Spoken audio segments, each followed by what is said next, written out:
रख यकीन बस अपने इरादों पर, तेरी हार तेरे हौसलों से बड़ी तो नहीं।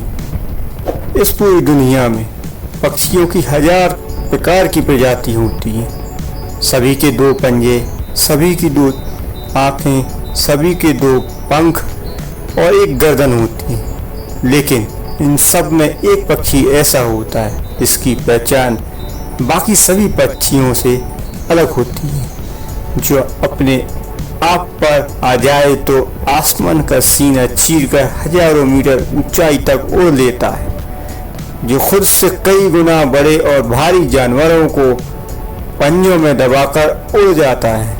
इसलिए उसे पक्षियों का राजा कहा जाता है, जिसे हम सब बाज कहते हैं।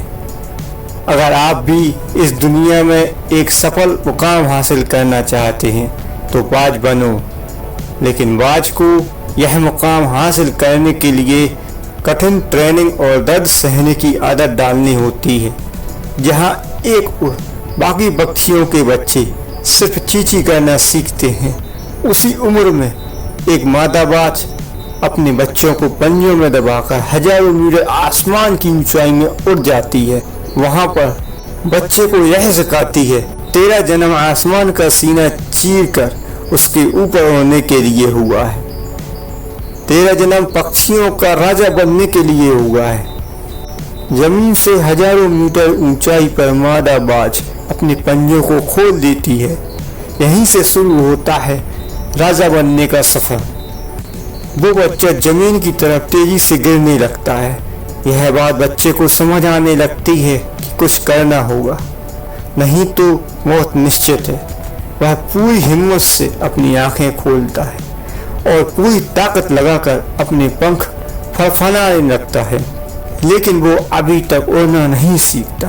वो जमीन से कुछ ही दूरी पर होता है, तभी पीछे से एक पंजा आकर उसे अपनी गिरफ्त में ले लेता है और आसमान में उड़ जाता है। वह पंजा उसकी माँ का होता है। उस बच्चे की ट्रेनिंग जब तक चलती है जब तक वह उड़ने नहीं लगता।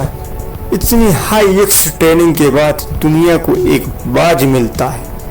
जब बारिश के वक्त जहाँ सारे पक्षी आश्रय की तलाश करने में जुटे होते हैं, वहीं बारिश के समय आसमान को चीरते हुए बादलों के ऊपर निकल जाता है। एक बाज की उम्र लगभग 70 वर्ष होती है, लेकिन जब वह 40 वर्ष के लगभग होता है तब उसे एक ऐसी परेशानी का सामना करना पड़ता है जिससे जिंदगी मौत बन जाती है।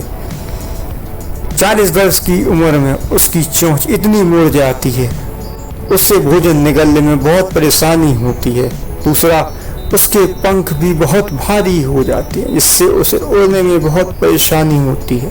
तीसरा, उसके पंजे लंबे और लचीले हो जाते हैं, जिससे वो शिकार को सही तरीके से नहीं पकड़ पाता।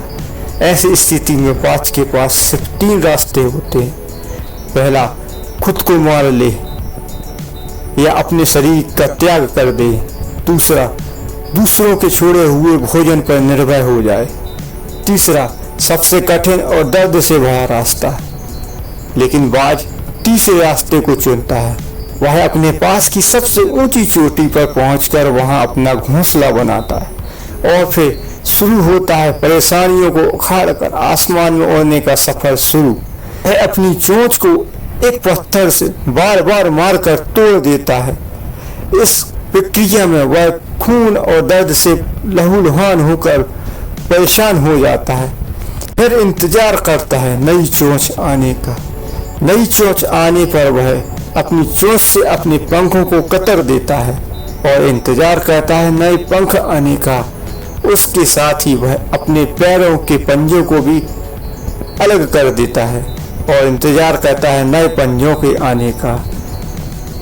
इस प्रक्रिया को पूरे होने में 5 महीने का समय लग जाता है।